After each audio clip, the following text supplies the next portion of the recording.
నా ప్రాణము నిన్ను కోరే యేసయ్యా, నన్ను చేరయ్యా అనుదినము. నా ప్రాణము నిన్ను కోరే యేసయ్యా, నన్ను చేరయ్యా. నిన్ను కోరే యేసయ్యా, నన్ను చేరయ్యా. నీవే నా ప్రాణం యేసయ్యా, నీవే నా సర్వం యేసయ్యా. నీవే నా ప్రాణం యేసయ్యా, నీవే నా సర్వం యేసయ్యా. అనుదినము నా ప్రాణము నిన్ను కోరే యేసయ్యా, నన్ను చేరయ్యా. యేసుతో ప్రతిదినం అనబడి ఈ ఆధ్యాత్మిక కార్యక్రమానికి మిమ్మల్ని అందరినీ ప్రేమతో ఆహ్వానిస్తున్నాను. దేవుని పిల్లలారా, ఎలా ఉన్నారు? క్షేమముగా ఉన్నారు కదా? మీరు క్షేమముగా ఉండాలని ప్రభు సన్నిధిలో మీ కొరకు ప్రార్థన చేస్తున్నాను. రండి, ఈరోజు పరిశుద్ధాత్మ దేవుడు మీ కొరకు ప్రార్థనా పూర్వకముగా దేవుని సన్నిధిలో తీసుకుని వచ్చిన దైవ వాగ్దానం. రాజుల 2వ గ్రంథం 20వ అధ్యాయం 5వ వచన భాగాన్ని నేను చదువుతున్నాను, జాగ్రత్తగా వినండి. నీవు కన్నీళ్లు విడుచుట చూచి తిని. ఎవరితో మాట్లాడుతున్నాడు ఈ మాట? రాజైన హిజ్కియాతో,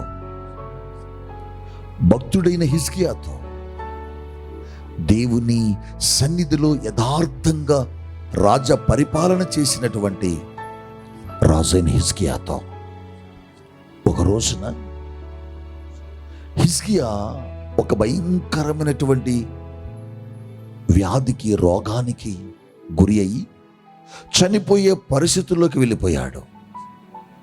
అలాంటి తరుణంలో ప్రవక్త అయిన యెషయాను దేవుడు పిలిచి, యెషయా, హిజ్కియా మరణమవ్వబోతున్నాడు, హిజ్కియా సమయం అయిపోయింది, హిజ్కియా ఇక సమయము ముగించబడ్డదు కనుక నీవు వెళ్ళి తన ఇల్లును చక్కబెట్టుకోమని చెప్పుపో అని ప్రవక్తతో దేవుడు చెప్పగా, ప్రవక్త అయిన యెషయా వచ్చి హిజ్కియాతో చెబుతున్నాడు, హిజ్కియా, దేవుడు నాతో చెబుతున్నాడు నువ్వు మరణమవుచున్నావు అని.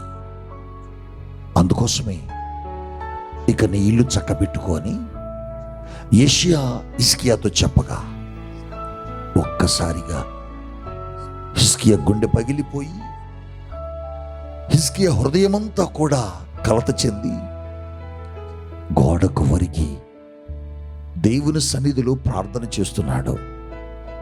అయ్యా, నేను నీ సన్నిధిలో ఎలా ఉన్నానో నువ్వు చూసావు కదా, నీ సన్నిధిలో ఎలా నడిచానో, నీ ప్రజలను నేను ఎలా పరిపాలించానో, ఎలా యథార్థవంతుడిగా జీవించానో నువ్వు చూసావు కదా.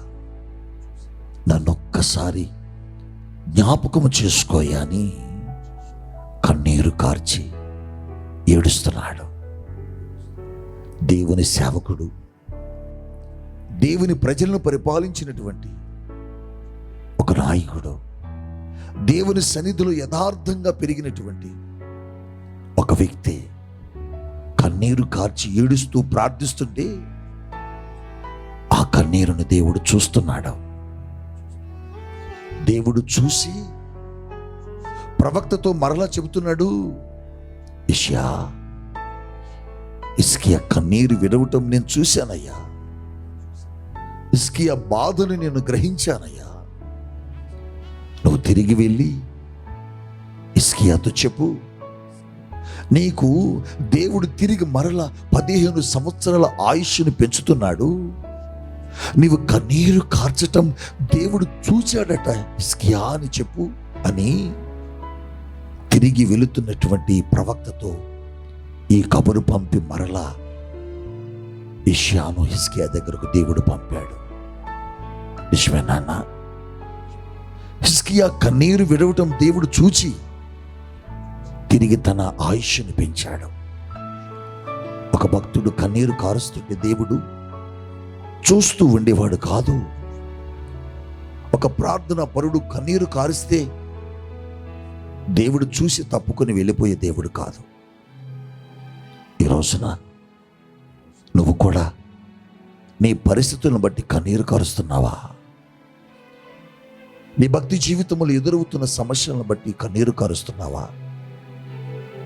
ఎన్ని సంవత్సరాల నుంచో నీ భర్త కోసం ప్రార్థించావు, ఎన్ని రాత్రుల్లో కన్నీరు కార్చావు. యేసయ్యా, నా భర్త ఇక మారడా? యేసయ్యా, నా భార్య ఇక మారదా? యేసయ్యా, నా బిడ్డలు ఇక మారరా అని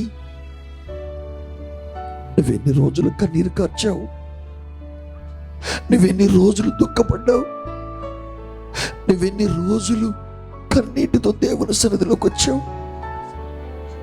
ఇక నీ కన్నీరు తుడవబడదని, ఇక నాకు సమాధానం దేవుడు ఇవ్వడేమోనని ఎన్నిసార్లు దుఃఖ సాగరములు మునిగిపోయావు కదూ.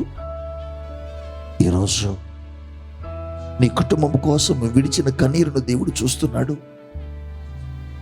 నీ బాధలలో నువ్వు పెట్టిన కన్నీరును దేవుడు చూస్తున్నాడు. దేవుని సన్నిధికి వచ్చి నీ కుటుంబం కోసం, బిడ్డల కోసం, నీ జీవితంలో గర్భఫలము లేక నువ్వు పొందిన అవమానాలను బట్టి నువ్వు ఏడ్చిన ఆ ఏడుపు, నీ కన్నీరుని దేవుడు ఈ రోజును చూశాడు. బిడ్డ, నీ కన్నీరును దేవుడు తొడవబోతున్నాడు. నీ కన్నీరును నాట్యముగా మార్చబోతున్నాడు. నీ ప్రతి బాష్ప బిందువుని దేవుడు తీసి నీ కష్టాల నుంచి దేవుడు నీకు విడుదల ఇవ్వాలని కోరుకుంటున్నాడు. హిజ్కియా, నీ కన్నీరుని నేను చూశానయ్యా, నీ కన్నీరుని నేను చూశాను అని హిజ్కియాకు కలిగిన ఆ వ్యాధి నుంచి దేవుడు విడిపించి 15 సంవత్సరాల ఆయుష్ను దేవుడు పెంచాడు. ఈ వాక్యం వింటున్న ప్రియ బిడ్డ, నువ్వు ఏ ఏ విషయాల్లో కన్నీరు కార్చావు? అప్పులైపోయి కన్నీరు కార్చావా? గృహము లేక కన్నీరు కార్చావా? వ్యాధులను బట్టి కన్నీరు కార్చావా? అవమానముల బట్టి కన్నీరు కార్చావా? నిన్ను నీ ఇరుగు పొరుగు వారు నిందిస్తుంటే కన్నీరు కార్చావా? నీ భర్త త్రాగొచ్చి కొడుతుంటే కన్నీరు కార్చావా? నీ అత్తమామలు నిన్ను నిందిస్తుంటే కన్నీరు కార్చావా? నీ తోడబుట్టిన వారి నిన్ను అవమానిస్తుంటే కన్నీరు కార్చావా? నిన్ను కన్నవారి నిన్ను తూలనాడి తృణీకరించి అవమానించి గెంటి వేస్తే కన్నీరు కార్చావా? నువ్వు కార్చిన ప్రతి కన్నీటిని దేవుడు చూస్తున్నాడు. నువ్వు కార్చిన ప్రతి కన్నీటి బొట్టును దేవుడు చూస్తున్నాడు. హిజ్కియా కన్నీరును చూసిన దేవుడు హిజ్కియా కన్నీటిని గమనించిన దేవుడు ఈ ఉదయకాలం నీ కన్నీరును కూడా చూశాడు. ఎన్ని అవమానాలతో కృంగిపోయావు కదూ, ఎన్ని నిందలతో కృంగిపోయావు కదూ, చదువుకున్నావు కానీ ఉద్యోగం లేదు అని ఏడ్చావు కదూ, నా తోటి వాళ్ళందరికీ వివాహాలు అయ్యాయి కానీ నాకే అవలే అని ఏడ్చావు కదూ, నా తోటి వాళ్ళందరూ మంచిగా గర్భఫలాలు పొందుకున్నారు, నేనే ఇంకా గొడ్రాలిగా ఉన్నానని దుఃఖంలో ఉన్నావు కదూ, నా తోటి వాళ్ళందరికీ మంచి మంచి గృహాలను కట్టుకోగలిగారు, నేను మాత్రమే కట్టుకోలేకపోయానని ఏడ్చావు కదూ, నా తోటి వారి బిడ్డలు మంచిగా చదువుకుంటున్నారు, నా బిడ్డలేంటి ఇలా అయిపోయారని ఏడ్చావు కదూ, నా స్నేహితుని యొక్క భర్త ఎంతో ఉన్నతంగా ఉన్నాడు, నా భర్త ఏంటి ఇలా ఉన్నాడు అని త్రాగుబోతుగా తిరుగుబోతుగా జీవిస్తున్నాడని నీ భర్తను గురించి కన్నీరు కార్చావు కదూ. ఎన్ని రాత్రులు కన్నీరు కార్చావో, ఎన్ని రాత్రులు నీ పడక దగ్గర ఏడ్చావా. ఎన్ని రోజులు నీ బంధువుల మధ్య దుఃఖ సాగరములు ఏడ్చావో, నీ ప్రతి కన్నీటిని దేవుడు ఈరోజు చూశాడు. హిజ్కియా కన్నీటిని చూచి హిజ్కియా ఆయుష్ని పెంచి హిజ్కియా జీవితాన్ని ఆశీర్వదించిన దేవుడు ఈ వాగ్దానము ద్వారా నీ కన్నీటిని కూడా దేవుడు తుడుస్తున్నాడు, నీకు సహాయం చేస్తున్నాడు. ఈరోజు ఎంతమంది ఈరోజు వాగ్దానం విన్నారు? మీ అందరి జీవితాల్లో కన్నీరును తుడిచి మీ కన్నీటి స్థానములో ఆనందాన్ని, మీ కన్నీరుని నాట్యముగా మార్చబోతున్నాడు. అట్టి కృప ఈ ఉదయకాలము దేవుడు మీకు అనుగ్రహించునుగాక. ఆమేన్, ఆమేన్, ఆమేన్. ఈరోజు మ్యారేజ్ డే చేసుకుంటున్న మీ అందరికీ, బర్త్డేలు జరుపుకుంటున్న మీ అందరికీ నా ప్రత్యేక శుభాభివందనాలు. రండి, మీకోసం ప్రార్థిస్తాను. దయగలిగిన తండ్రి, మీకు స్తోత్రాలు. హిజ్కియా కన్నీరును చూచి హిజ్కియా కన్నీటిని తుడిచి చనిపోవలసిన హిజ్కియా జీవితాన్ని 15 సంవత్సరాలు మీరు ఆయుష్ను పెంచారు. హిజ్కియా కన్నీరును నువ్వు చూచాను అని సెలవిచ్చావు. ఈరోజు ఎంతమంది వాగ్దానం విన్నారు? వారందరి కన్నీరును కూడా తుడిచి ఆశీర్వదించమని, ఈ దినమంతా వారితో ఉండమని యేసు నామమున ప్రార్థిస్తున్నాను తండ్రి.